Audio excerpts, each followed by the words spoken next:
welcome to my backyard.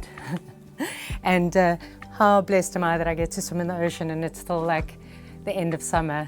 And this is one of my favorite things about the swim. Well, there's so many things I love about swimming in the ocean, but the salty hair. So this is quite an unplanned session.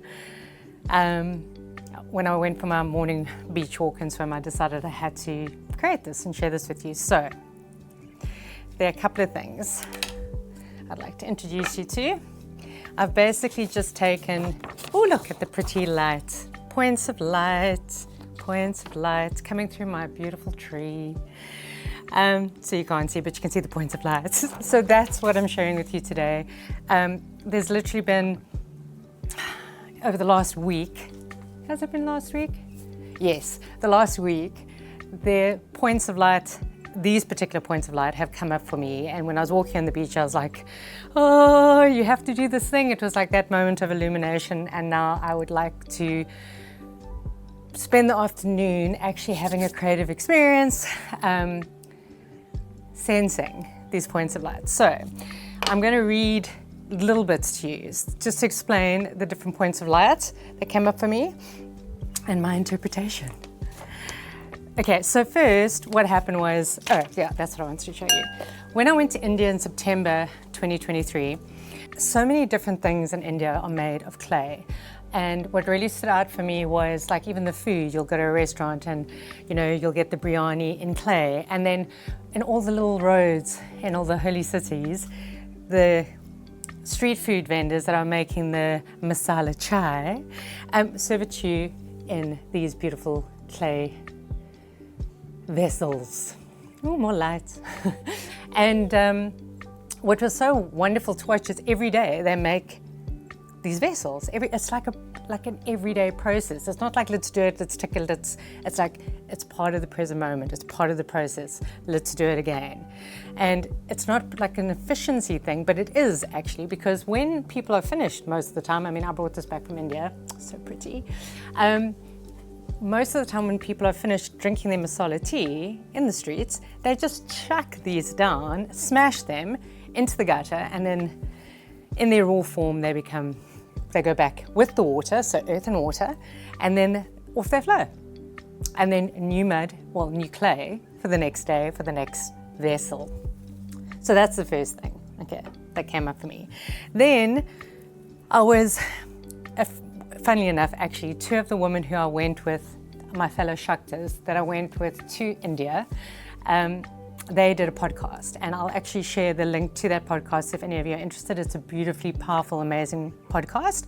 It's with Melanie and Mary, and I'll give you more information about them. They're both wonderful, amazing women and artists and thinkers and humans, and this podcast is just incredible, and them individually and together is incredible. But I digress.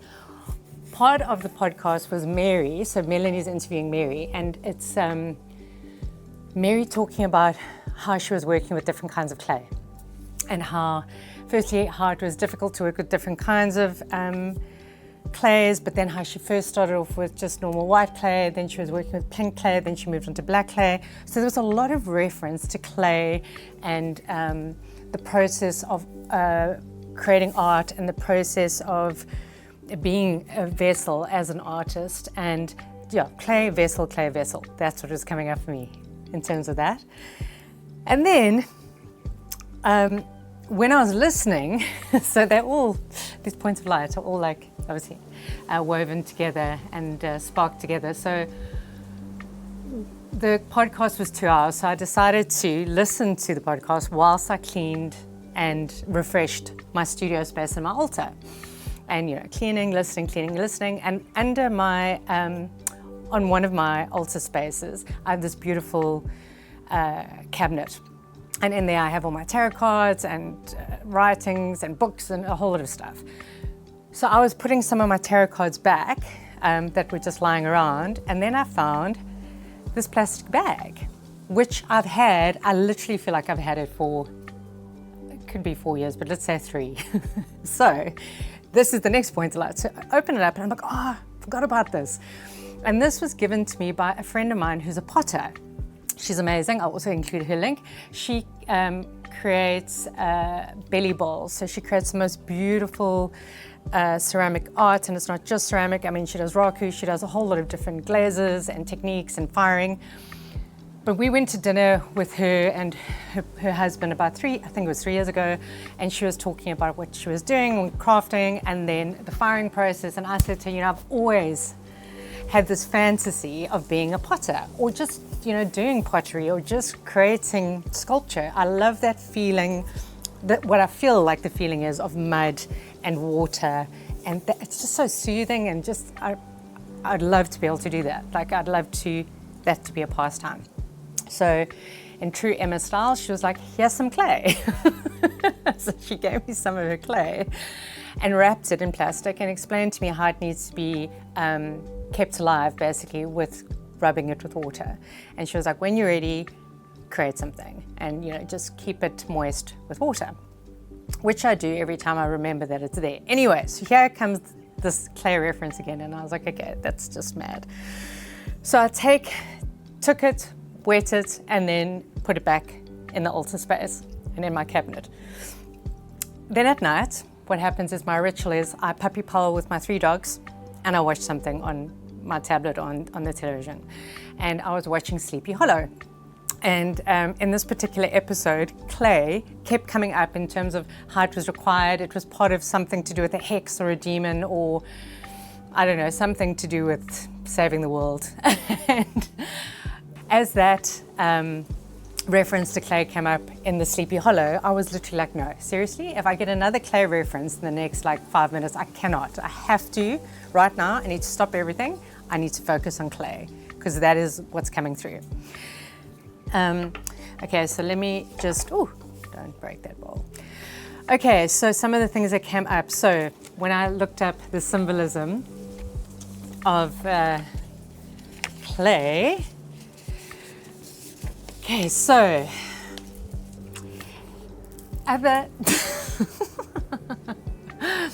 I really am loving the points of light on my skin and on this paper. I don't know if you can see, actually. Anyway, digressing. Other symbolism for clay and other fun facts. Its particle surface is energetically active.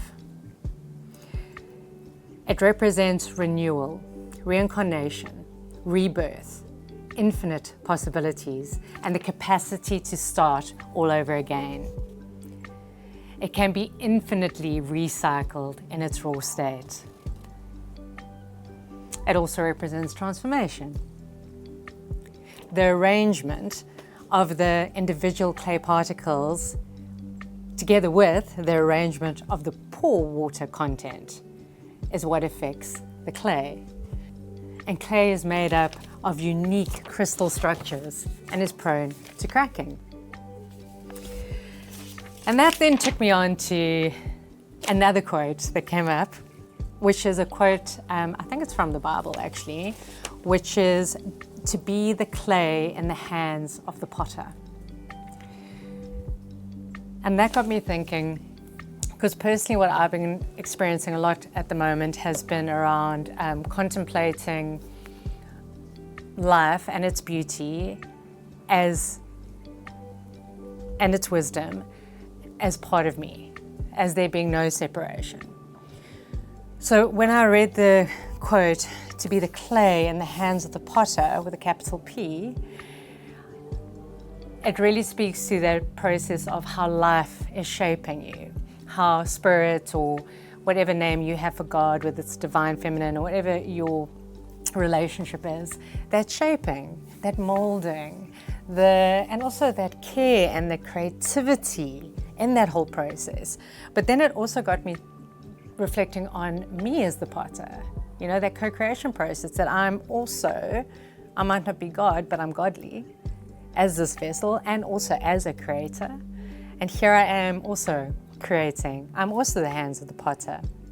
And how I show up in the world is how the potter is working through me and with me, and then me as the potter working here in this life as the smaller P potter and the smaller vessel, that I'm also taking an active part in molding and being part of.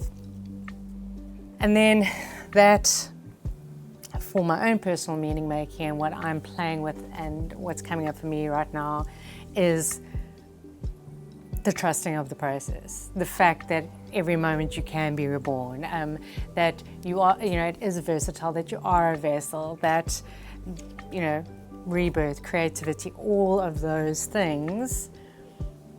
And then it also reminded me of a bit of a triad. So imagining a triangle, I can try to show it to you, but basically at the top it's creation, and then creator, and then create. So creator as the aspect doing the creating, create as the verb, as the action, and the creation is obviously the result of the trinity of this process. Which then took me on to clay being earthly and physical, and water being soulful, being spirit, being fluidity, and that alchemy and that coming together. Which then reminded me of the texture of when I was taking the clay Emma had given me, and I was putting water on it, and I was just like, it's just so soft and it's so soothing. And then, clay masks. The feeling of clay, actually, if you go put cool clay all over your body, it feels pretty delicious, actually. And clay has so many healing properties, anti-inflammatory properties, neutralizing properties.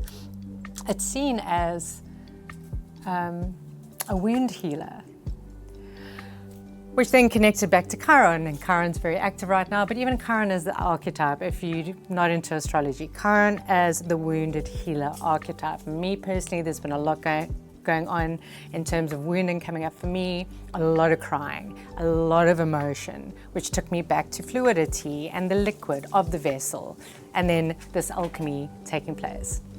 And just before I went to the beach this morning, one of a friend, but she's also part of the Body Chalice community, sent this quote to me, and the quote goes, "Honor your own self.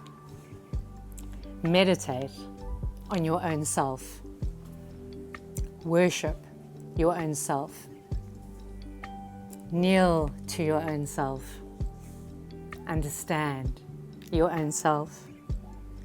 Your God dwells within you as you."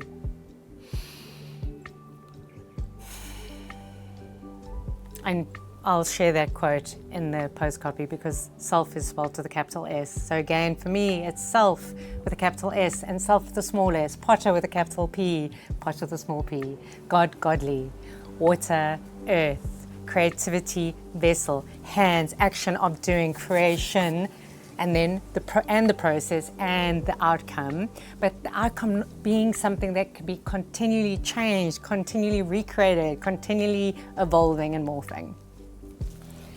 So it really is also that message of trusting your own integration. I know I speak about it all the time, but it's been 3 or 4 years that I've had this clay, I haven't thought about clay in this way ever. And then in the last week, all of a sudden, all these references became alive and illuminated in my awareness, and I've now decided to have a creative experience with it. Who knows what's going to happen? It's how can it be a practice and a contemplation and a meditation of me having that experience whilst I kneel and discover and honor and am in devotion, this process of devotion to self and life and discovery and the sensuality and the creativity.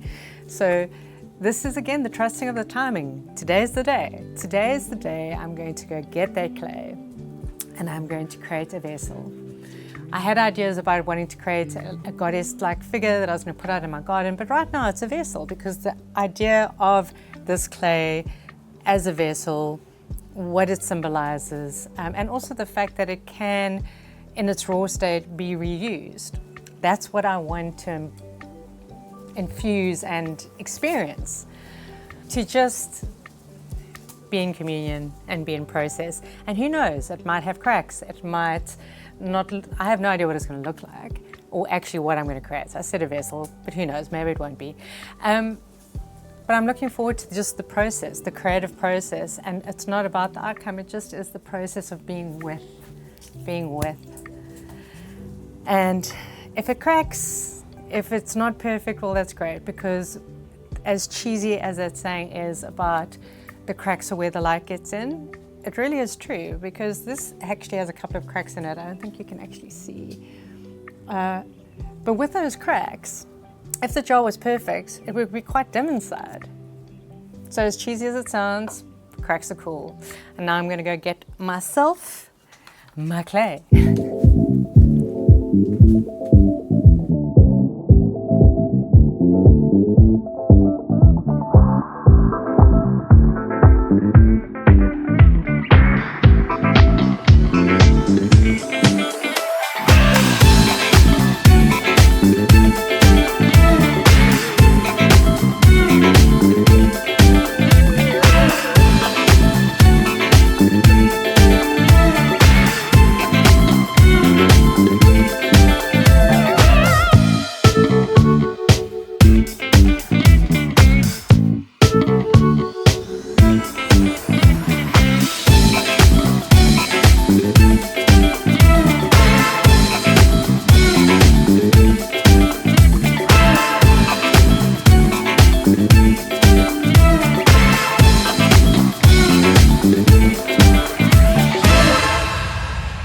So that was a process.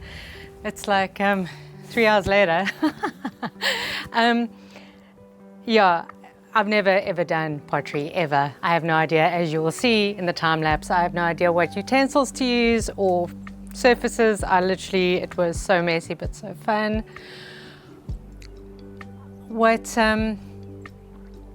In the beginning there was a lot about like, what am I making? And then it was almost like a rush, and then I calmed myself down and I was like, be the potter's hands. You are the potter, just be the potter and just see what comes through. And there was a lot of, initially there was a lot of, does this even add value? What's it gonna look like? What are you even making? And then I started thinking about the video I'm making, going, this has no value, why are you doing it?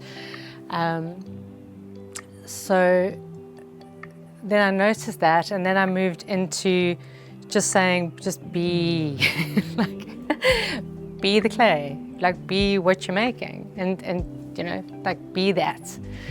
And what was beautiful, and really had no idea what any of this would become or reveal.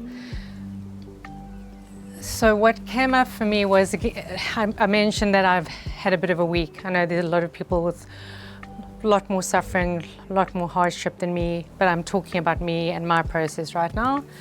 And as I mentioned, the last week has been very raw, and I've felt very wounded. An aspect of me has felt very alone, like I have no value, like what I say has no value, like my existence doesn't matter, like all of that. It's been pretty rough internally, and loads of crying, but like that sobbing, bone aching crying that just like, well, you just can't, like it hurts so much that you're like squeezed and it's so achy. So what happened with this was that I was like, if this is me, well, I didn't actually think that first. I just started playing with it and noticing how I kept falling over, and then I was like, it's too thin, it's too fragile, it can't stand up, there's a tear. And then I was like, you know what, let me just keep, and I know this is probably not the best thing to do with making, you know, pottery or whatever, but I just kept taking more clay and trying to just use it almost as like a salve, like to treat the wounds, to treat the tears, to offer stability, to nourish and soothe. That's what it felt like. It felt like it felt like an act of self-care. It felt like I was creating a space for those parts of me that felt torn and fragile and hurt, and using the clay. So the object, the clay, was me, but then taking other pieces of clay, which is also me, to then care for those aspects and give them that salve and that moisture and that deep care. And then at the end I was like, I don't know what to do. It feels like it doesn't feel stable. It feels like it's too much outwardly. It needs to fold in, it needs to come within. There's a feeling I had of wanting to compact it within, like tighten in. So I pushed her together, and now I've decided she makes a heart. So it's a heart vessel. Whether or not this is going to even get off what it's standing on, or if it's going to be destroyed when it's finished drying, who knows. But I love it. I'll show you guys what it looks like.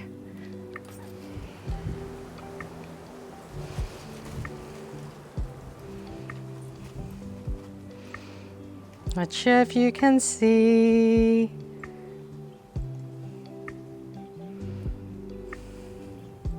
Anyway, as always, thank you for being here.